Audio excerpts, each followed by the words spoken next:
नमस्ते लियो। मैं उम्मीद करती हूँ कि आप सभी अच्छे हैं, अपनी लाइफ में ग्रो कर रहे हैं, प्रोग्रेस कर रहे हैं।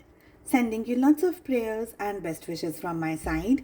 Please take care, stay safe. First 15 days of December 2024 कैसे रहेंगे आपके लिए, इसी टॉपिक पे हम रीडिंग कर रहे हैं। जनरल रीडिंग्स हैं, कलेक्टिव रीडिंग्स हैं, साथ ही एंटायर मंथ ऑफ दिसंबर क्या लेकर के आ रहा है आपके job, career, business, health, wealth के लिए, यहाँ तक कि आपकी लव लाइफ कैसे रहने वाली है। इस टॉपिक पे मैंने रीडिंग ऑलरेडी अपलोड कर दी है।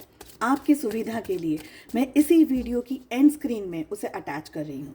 इसके अलावा अगर आप अपने लिए एक पर्सनलाइज टारो रीडिंग को बुक करना चाहते हैं या मुझे दूसरे सोशल मीडिया प्लेटफॉर्म्स पे फॉलो करना चाहते हैं, सारी लिंक आपको मेरे व्हाट्सएप नंबर के साथ साथ इसी वीडियो के डिस्क्रिप्शन बॉक्स के अंदर मिल जाएंगी। चलिए, क्या कह रहे हैं कार्ड्स। किस एनर्जी में सबसे ज़्यादा रहने की ज़रूरत है?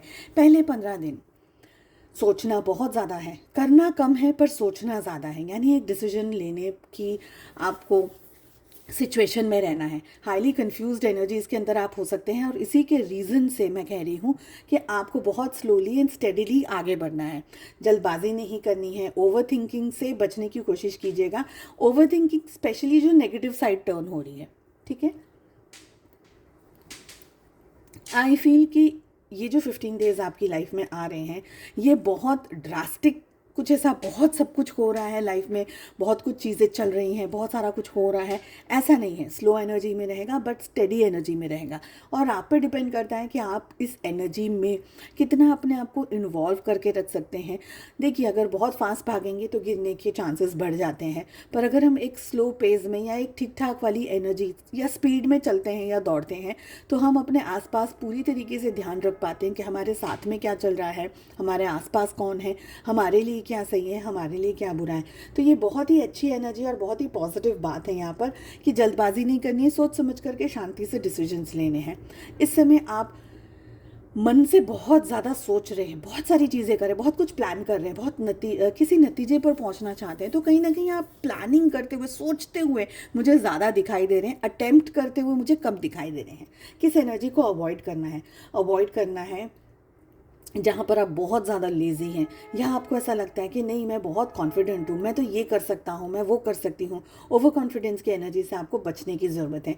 और इम्पॉर्टेंटली यहाँ पर मुझे दिख रहा है, अपना काम टालम टोल वाली एनर्जी से बचें। तो कोशिश करिएगा कि जो भी आप करना चाहते हैं वो आप करते रहें। जो भी आपको लग रहा है कि ये मेरे लिए सही है, मुझे ये अभी करना चाहिए, तो रिजल्ट ओरिएंटेड काम आपका करना ज़्यादा बेहतर रहेगा या ज़्यादा ज़रूरी रहेगा, ठीक है। एक ऐसी एनर्जी जहाँ पर हमें ऐसा लगता है कि नहीं, अभी तो कुछ हो नहीं रहा है तो उसको करने की क्या ज़रूरत है, अभी ये नहीं हो रहा है, अभी वो नहीं हो रहा है, तो हम थोड़े से है ना आलसी हो जाते हैं। तो अपने आलस को बहुत मत बढ़ाइएगा। यहाँ पर मुझे ये एनर्जी दिख रही है। कुछ पास्ट की बातों के अंदर आप उलझ करके रह रहे हैं, पास्ट की बातों के बारे में ज़्यादा सोच रहे हैं, ऐसा मुझे यहाँ पर लग रहा है। तो उस एनर्जी से भी आपको थोड़ा सा ध्यान रखने की ज़रूरत है। रिलेशनशिप, लव लाइफ, रोमांस, क्या हो रहा है आप लोगों के लिए लियो। आप इस रिश्ते से, अपने पर्सन से दूर जाना चाह रहे हैं, अपने पार्टनर से दूर जाना चाह रहे हैं। कुछ बात ऐसी है, कुछ सिचुएशन ऐसी है, आप अपसेट हैं। आपके पार्टनर के बिहेवियर की वजह से अपसेट हो सकते हैं। आप उनको भूल जाना चाहते हैं, आप उनसे दूर चले जाना चाहते हैं, ऐसा मुझे लग रहा है। कुछ ऐसी बात है, कुछ ऐसी सिचुएशन है, आपके पार्टनर कुछ अटैम्प्ट ही नहीं कर रहे, कुछ कह ही नहीं रहे, कुछ समझ ही नहीं आ रहा, रिश्ता चाहिए नहीं चाहिए, रिलेशनशिप में रहा जाए, कहाँ जाए, सहा जाए, क्या किया जाए। तो ऐसा लग रहा है कि आप फिजिकली नहीं मगर उनसे थोड़ा सा डिस्टेंस में जा रहे हैं, थोड़ा सा दूर जा रहे हैं, या समवेयर आपको ऐसा लगता है कि मैं अपने पर्सन को भूल ही जाऊँ तो बेटर है, क्योंकि और कुछ हो नहीं रहा है। तो ये सारी चीज़ें ना आपको रिश्ते में, अपने रिलेशनशिप में उदास कर रही हैं, अपसेट कर रही हैं। आपके पार्टनर की अगर बात करी जाए तो वो आपको अप्रोच करना चाहते हैं, आपसे बात करना चाहते हैं, आपसे मिलना चाहते हैं, चीज़ों को ठीक करना चाहते हैं, या आप क्या चाहते हैं वो समझना चाहते हैं, ऐसा मुझे लग रहा है। बट फिर भी आपके पार्टनर भी सोच रहे हैं, आप भी सोच रहे हो, वो भी सोच रहे हैं, तो आप दोनों ही एक दूसरे को मिरर करते हुए यहाँ पर मुझे दिख रहे हैं। रिलेशनशिप में एक तरीके से नई शुरुआत हो सकती है। एस की एनर्जी डबल बार रिपीट हो रही है, पर रिश्ते के अंदर है ना, शुरुआत बहुत ऐसे नहीं होगी कि बहुत प्यार से, बहुत रोमांटिकली एंगेज हो गए, नहीं। यहाँ पर आपके पार्टनर डेफिनेटली रिश्ते में बहुत कुछ चाहते हैं मगर शायद इतनी हिम्मत नहीं जुटा पा रहे हैं। कि आकर के आपको सब कुछ कहें, और आपकी तरफ से भी यहाँ पर मुझे रिश्ते की, रिलेशनशिप की एनर्जी भी यही लग रही है कि रिश्ता दोनों ही जन चाह रहे हैं, आप भी चाह रहे हो रिश्ता, पर आप बहुत ही लॉजिकली चीज़ों को सोच रहे हैं। यार फैमिली है, घर है, परिवार है, शायद समाज, सोसाइटी क्या बोलेंगे, क्या होगा, क्या करना चाहिए, नहीं करना चाहिए, रिलेशनशिप अब कर लेंगे तो क्या हो जाएगा, यानी आप बहुत सारी लॉजिकल चीज़ों के बारे में सोच करके फिर 2-4 स्टेप्स पीछे ले रहे हैं, ऐसा मुझे लग रहा है।